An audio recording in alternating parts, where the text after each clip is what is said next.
I'm going to try to perfectly balance out the NBA by reversing the overall of one player on every team. So, what that means for a good team like the 76ers is a guy like Tobias Harris, who was once an 82, is going down to a 28 overall. Now, obviously, 2K doesn't let you go that low, so we'll just put him down to a 40. For the Milwaukee Bucks, I see them struggle often in 2K. So, while I wanted to reverse the overall of one of their better players because they're such a great team in real life, I just ended up lowering down Grayson Allen. For the Chicago Bulls, I thought they could use some help, but I didn't want it to be anybody too crazy, and I know that in 2K, Andre Drummond's tendencies have him kind of struggling. I'm not going to lie. Like, I feel like if he was a super high overall, he wouldn't go absolutely crazy. At his 79 overall, he puts up solid numbers, but at a 97, I don't think he put up numbers like LeBron does when he's a 98. You know what I mean?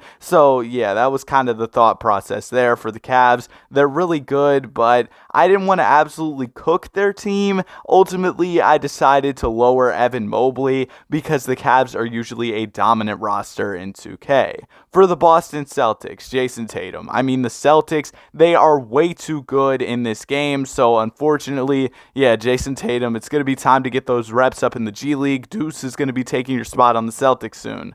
For the Clippers, they always suck in this game for some reason, so Paul George, go get some more buckets. For the Grizzlies, they're always a solid roster. Ultimately, I decided on lowering Steven Adams, and he's going to be going all the way down to a 40 overall. Sorry, Steven, no more rebounds, bro.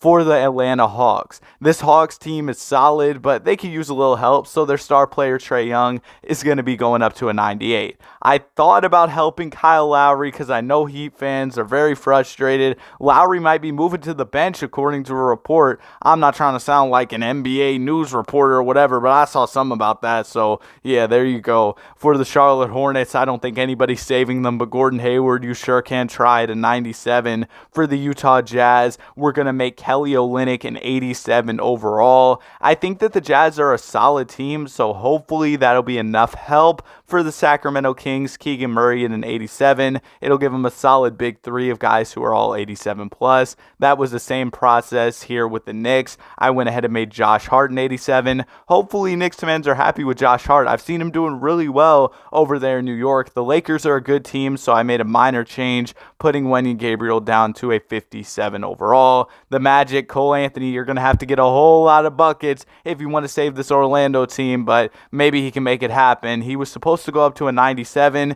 and in order to do that, I had to go ahead and give him another badge. I thought about giving him the Hall of Fame, but we'll give him the bare minimum. He's going to have Acrobat on gold. That's just enough to get him to a 97 overall. For the Dallas Mavericks, I went ahead and I downgraded JaVale McGee. They have Luka Doncic, bro. I promise you they will be okay. The Brooklyn Nets, they're a kind of good 2K team, I guess. I don't really know, bro. They just made this trade, but like, yeah, Cam Thomas, go get some buckets. 97 overall. The Nuggets, they're a good team already, so Reggie, you can be a 67. Congrats on the new addition, Denver fans. How do y'all think Reggie will slot in with your lineup? Now for the Indiana Pacers, I wanted to reverse somebody's overall, but they didn't really have guys who could go up a lot, so I went ahead and upgraded a G League player, Kendall Brown. It took a long process, but I was able to get him onto the main roster, and he's making a bag now, over $30 million a year. Well, all NBA players are getting the bag, but like, he's making a bag.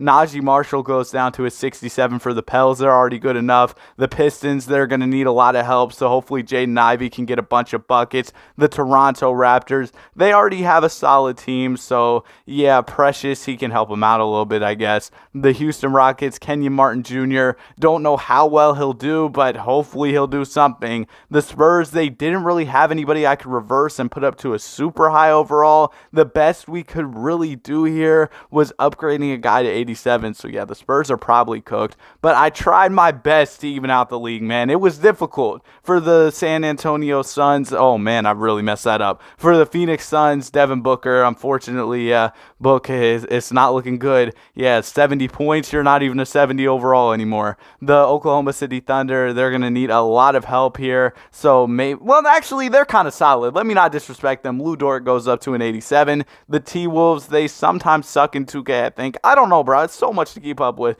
Kyle Anderson's going up in overall. The Blazers, let's be honest, there's no saving this team. Please trade Dame. I know he's never going to run from the grind. Y'all need to make the grind run away from him or something like that, bro. Y'all need to trade him. And also, if you're enjoying the video, you've watched 5 minutes of me talking about virtual basketball players, so you might as well subscribe. Welcome back to the Warriors, Gary Payton II. Unfortunately, yeah, it's going to be rough for you. You're going down to a 67. And for the Wizards, Daniel Gafford is going to go up to an 87. And I noticed that him and KP were playing the same position, so I moved some things around for them. The Wizards could use all the help they can get. No offense if you're a Wizards fan. I'm just joking around in the videos, man. Don't take anything too serious. All right, let's go ahead and let's check out the All-Star teams. This is probably, come on, Danny, lock in with the grammar. This is probably one of the most wild All-Star teams I've seen in quite some time. Yeah, a wide range of players, a plethora of players that you don't usually see in 2K on these all-star squads. Luka Doncic, though, still does his thing and gets MVP. I mean, I could have downgraded him. He probably still would have found a way. Jaden Ivey is Rookie of the Year. Markelle Fultz is the Sixth Man of the Year. He was hooping behind Cole Anthony in Orlando. Andre Drummond is DPOY. And Cam Thomas out there getting buckets in Brooklyn. A really good season for him. And Cole Anthony, we were just talking about him. He's him. Look at him getting buckets out there for the Orlando Magic. The rest of the All-NBA first team's pretty normal. Jaden Ivey makes his way to the second team. Gordon Hayward was out there scoring for the Charlotte Hornets. And then on the All-NBA third team, you had Cam Thomas and also Trae Young. He was out there getting buckets on the All-NBA second team as a 98 overall. That was really cringe the way I said that. Getting buckets. Shut up, Danny. All right, Kelly Olynyk, he went ahead and did his thing for the Utah Jazz. Maybe that'll be enough to help them out as they try to make the playoffs and try to make this league really nicely balanced. That was the goal of this video. I didn't want to have some absolutely garbage teams in the league. I wanted there to be a lot of comp. Andre Drummond did his thing for the Chicago Bulls. A lot of guys made all defensive teams as a result of their improved attributes. Keegan Murray played really well for the Sacramento Kings. Paul George at a 98 overall was on the all-defensive second team, and the Clippers were the first seed. But they were just barely over 50 wins, and there were teams below 40 wins in the play-in tournament. So I feel like I kind of did my thing when you look at the standings. We'll go ahead and look at the rosters, take a little breakdown as to how things are looking. But like, I might have made the Clippers a little too good, but that's because I thought they'd struggle because they usually do bad in 2K. Maybe I should have made the Lakers worse. The Mavs, there's no stopping Luka. Maybe I should have made him worse, but then they wouldn't have done well at all. I mean, it was difficult, man, to really think about it. And also, there were trades that went down. The Pelicans traded CJ McCollum. I didn't have any control over that, so that was well, I guess I could have, but, I was trying to let the teams kind of do their thing and let things play out. And for the Minnesota Timberwolves, they benched Rudy Gobert. That's kind of crazy.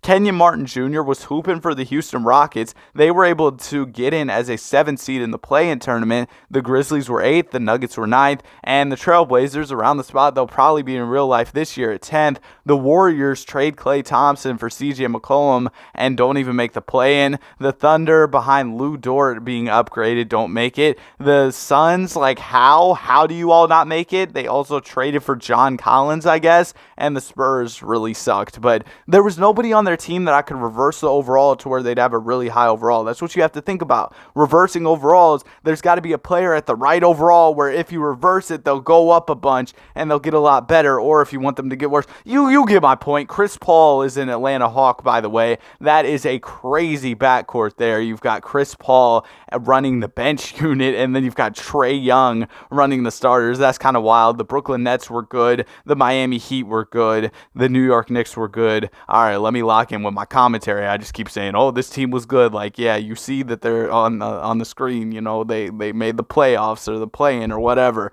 And the Pacers end up making the play-in tournament. The Toronto Raptors are also in there. Precious Achiuwa ends up getting upgraded. Gordon Hayward tried his best, but the Hornets couldn't make it. And the Cavs, I know Evan Mobley went down, but that's kind of surprising. The Wizards have a nice rounded out roster, but didn't do anything. The Bucks were basically normal. I did make Grayson Allen lower, but I guess that ruined their season. And the Celtics, you know what? I can't even say I'm mad at this. Sorry if you're a Celtics fan, but they dominate every video. Same thing for the Cavs. They're dominating every video. You know what? It's cool that they're not in here, all right? Y'all get enough shine in the other videos, okay? Shine. What is this, Hollywood, bro? It's a 2K video, bro. What am I talking about? Chris Paul ends up getting traded for John Collins, which was a wild trade. Wanted to showcase that real quick, but let's go ahead and let's get this first round over with. And the first round shows that there is comp in the league. You see that the Denver Nuggets end up beating the Clippers that were the 8th seed, and I mean, it's the Clippers. Sorry, Clippers fans. I've really made every fan base mad in one video, and the 8th seeded Pacers end up beating the Bulls in 8 games. 8 games. Wow, there's 8-game series now, Danny. You know, in 7 games, by 97 overall. Come on, Danny, bro. Lock in. We're already in the second round. I'm still talking about the first round. We got a game 7 here between the Denver Nuggets and the New Orleans Pelicans, and the Pelicans are going to win this one. They win by 23 points. Yeah, 23. Y'all heard of the voice crack? 23 like LeBron used to wear before he changed to number 6. Remember when Drake said, how I go from 6 to 23 like I'm LeBron? Yeah, that was tough. All right, let's go ahead and let's get into the Miami versus the Pacers series, and the Pacers are able to win this one. I did hop in to see if we could get any interesting gameplay, but it was basically just free throws, so I spared y'all the time. I know you probably did not care to watch those free throws, so that's pretty much it for that game. Now our conference finals. We got the Timberwolves versus the New Orleans Pelicans. The Pelicans have Klay Thompson, and also we've got the Hawks, who have Chris Paul now, against the Indiana Pacers. The Hawks finally trade John Collins in the simulation. He's been in trade rumors for quite some time in real life. And also, the Hawks, it looks like they're going to hire Quinn Snyder as coach. That might be finalized by the time this video ends up getting posted. But the Hawks are in the finals, while the Timberwolves and Pelicans fight in a Game 7 where the Timberwolves come out on top. Last video, the Atlanta Hawks also made the finals. So we'll see if they can have a repeat from video to video. You know what I mean? That'd be kind of wild. But let's go ahead and let's see what goes down in this NBA Finals. I feel like the teams are pretty evenly matched. You have to keep in mind, Chris Paul is off the bench for this Atlanta Hawks team. I've said it about 1,000,000 times, so you probably can't forget. But in the first game, the Atlanta Hawks end up winning in dominant fashion, and Trae Young does his thing at a 98 overall. Really, the fact that they traded for CP3 ends up giving the Hawks a pretty big advantage, because they traded an 82 overall in John Collins for an 87 overall in Chris Paul. So that kind of gave them the upper hand. That wasn't really my fault. I didn't have control over that. They went ahead and did their thing, and it was a good move because they're up 2-0 in the finals. But the Timberwolves, they're not going to go out like that. They go ahead and they win 2 in a row. But the Hawks, they're still fighting as well. They go ahead and they take game number 5. They said, y'all took 2 games. Nah, we're good. We're not going to fold. We're not going to fold like those folding tables or like those lawn chairs.